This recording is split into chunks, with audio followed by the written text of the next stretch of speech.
we were on holidays many years ago up in the Okanagan, the kids, and we're all having a great time. I'm laying on the beach, and my neighbor calls me and says, hey, Shawn. I go, hey, what's going on? Hey, your house has been robbed. I'm like, oh, just surprise. I was like, oh, yeah, I knew that was going to happen. Yeah, I scheduled that.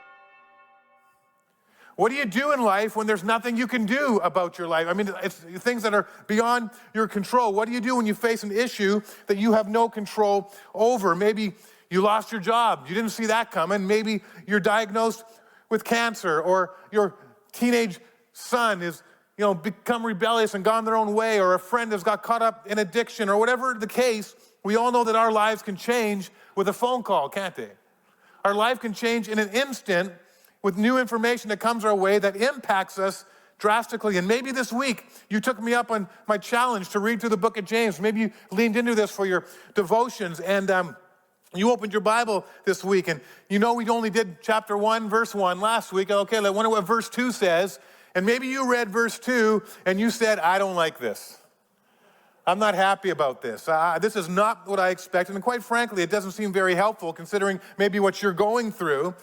And what James writes feels very insensitive, feels almost irrelevant to our life. And you're going, what do you write? We'll get to it. Just hold on. I'm setting it up, okay? But maybe if you did read it, you're like, man, I don't understand this. Because James has no idea what I'm going through in my life. How can the Bible give us advice when it doesn't even know my circumstances?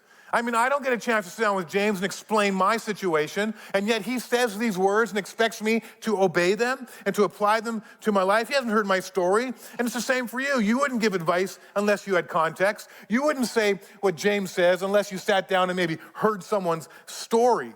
But James writes this big overarching statement that comes across as insensitive and irrelevant. I mean, this is why many people have trouble with the Bible, because they'll read statements like this. They'll go, okay, I thought you said it was relevant.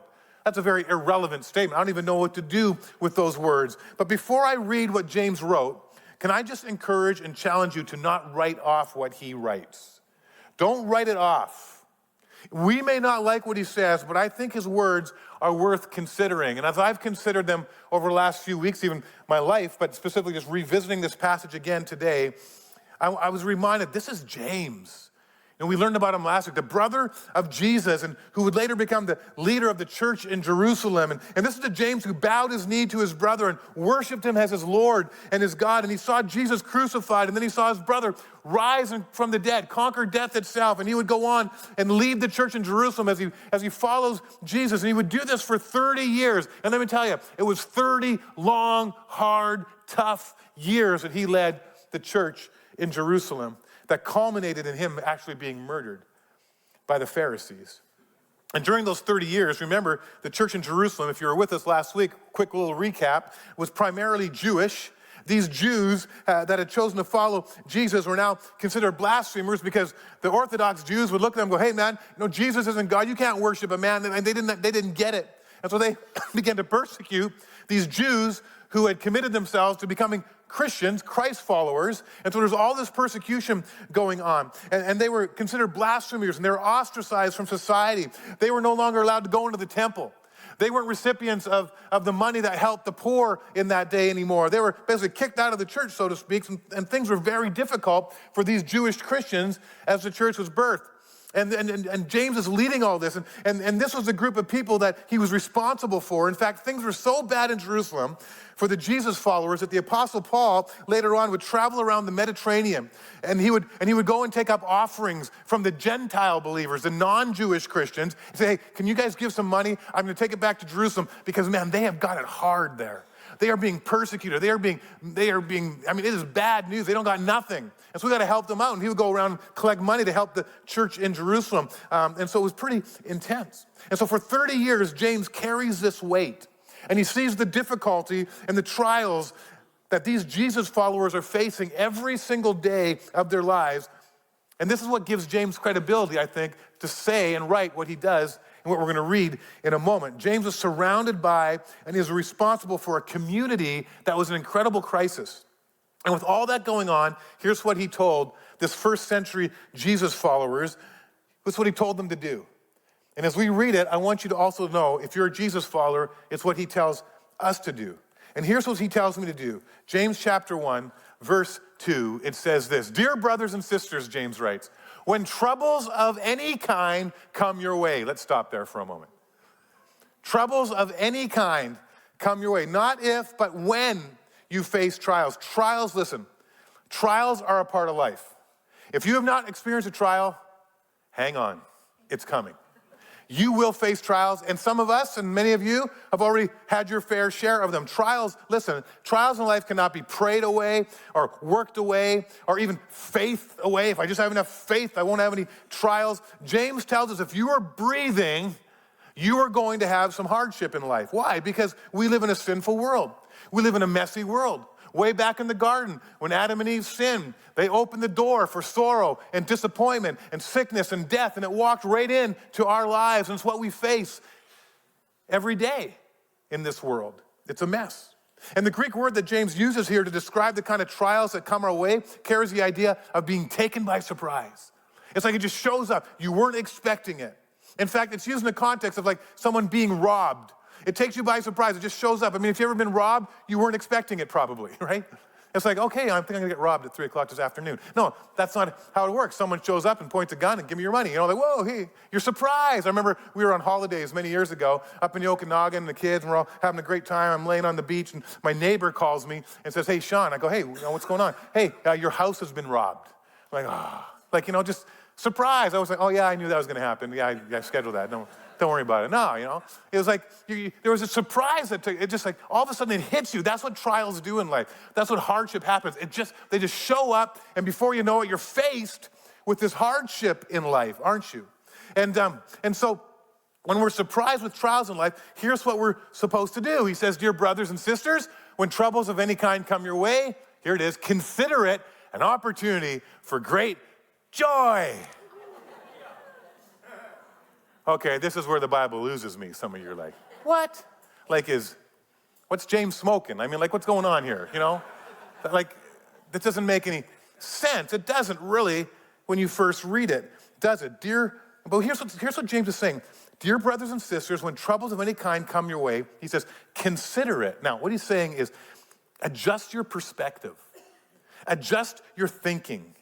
He's saying, like, you got to reframe your approach and understanding of trials. So consider it an opportunity for great joy. James is telling us that when trials come your way, and they're going to come your way. He says, when they come your way, I want you to reframe or rethink your trials in such a way that you can begin to see them as a source for joy, a source of joy, as you change your perspective. Now, why is perspective important? Perspective's huge in life, isn't it? Because it changes everything about how we understand and respond to the things that happen to us and around us. I mean, why does a 2-year-old respond like something you see in a horror movie when they don't get their way? It's because they don't have perspective. All they see is what is in front of them or what they want. Why do parents scream and yell at their kids' sports coaches, referees, and umpires?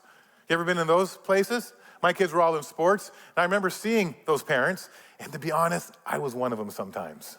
I'm just gonna be honest. And you know why? Because my perspective was skewed, because I would watch them play, and when you do the same, you watch your kids play a sport, and all you watch is your kid. You're seeing what they do. And so, when they get a call, you're like, hey, or when they're sitting on the bench, you're like, come on, coach, or when the ref makes a call, it's against your kid. But you fail to see the whole game. See, the referee, the umpire, the coach, hopefully are seeing the whole game. They're seeing everything. But, as a parent, all I see is my kid, and my filter for that moment is simply through them. So then my response is usually unhealthy because I lack perspective. I'm not looking at the big picture. And so James is helping us get perspective in our trials, because he knows that when it comes to storms in our life, we tend to look through the lens of what? Our pain, our struggle. And it's really hard to see the big picture when things are rough, isn't it? It's tough to see what's going on around you when all you have is this gaping wound in your life. It's hard to have perspective when we're in pain, but perspective is the key to facing and coming through our trials and tribulations. Perspective helps you see the whole picture. But okay, Shawn, but I still, perspective's one thing, but joy? Joy? We wonder, how in the world can he say that? How can he tell us to have joy in our trials? I mean, would you say that to someone going through cancer treatment or the loss of a child or a loved one, hey, you know what? Consider what you're going through as an opportunity for joy in your life. That sounds insensitive even just to say it in this message, doesn't it? Oh, you got cancer? Okay, let's be joyful. No, it doesn't sound right, does it? But what James wants you and I to do is become focused in our moments of trial. Why? Because we lose focus in hardships, don't we? We lose sight of the big picture, which is why James wants us to consider. He wants us to stop and think about it. He says, hey, just catch your breath for a moment. I know that trial has taken you by surprise, but let's just stand back for a minute, look at the circumstances, and let's ask God to give us some perspective of what's going on in our life. And he wants us to remember and discover that God wants to do something in your trials. God wants to do something through your trials and hardship. And look what he goes on to say. Look, he says, dear brothers and sisters, when troubles of any kind come your way, consider it an opportunity for great joy, for you know something if you're a follower of Jesus. What do we know? You know that when your faith is tested, let's just stop there for a moment. When your faith is tested. Now, what is a test? Testing is the process that we use to determine something, whether something is real or not, right? Okay, we're going to test to see if is this real or not. We test, and James says, this trial you're facing is testing the authenticity of your faith. That's what a trial will do. The book of James is a book that speaks to whether your faith is real. We talked a little bit about in the introduction last week. We're going to discover that James is going to help us see whether your faith is real or whether it's fake.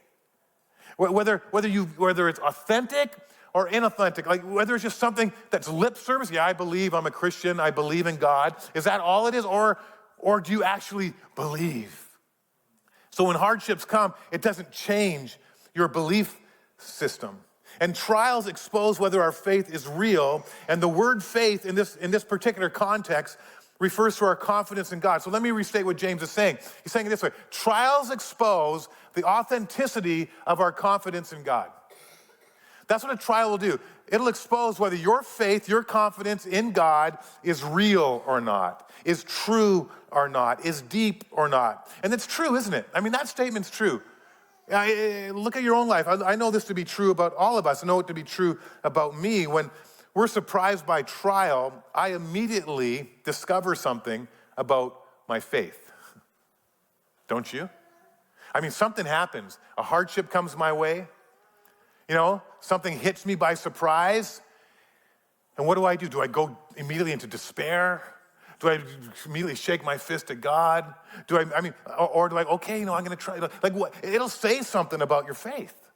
It'll surface something about what you believe, what you're pretending to believe, or what you said you believed is exposed in that moment without doing anything, simply being surprised by the trial. Listen, your faith is tested and your faith is exposed, isn't it? You get a good glimpse of what you're all about spiritually. Let me put it another way. When circumstances in your life begin to deteriorate, if your faith is not real, your faith will deteriorate along with your circumstances. That's what will begin to happen.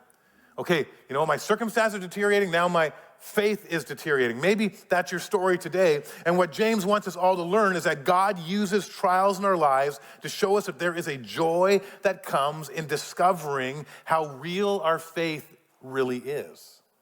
That's the joy. I'm not joyful because I'm not oh, right on, I'm okay, all right, I lost my job. Woo, let's be joyful. That's not what he's saying. You're not joyful about the circumstance. You're joyful in the circumstance because God's using it to help you discover something about your belief and your faith in him. There's a joy in discovering that even though I wouldn't sign up for what's happening during my trial, I'm discovering something about myself that I could not discover any other way. And during trials, we're confronted with the authenticity or the lack of authenticity of our faith. And James says, there is a joy in making the discovery about how strong your faith really is, how real your faith really is, how authentic your faith really is. And James says, if you will step back for a moment, if you'll catch your breath, if you'll regain your perspective, there is joy in that discovery.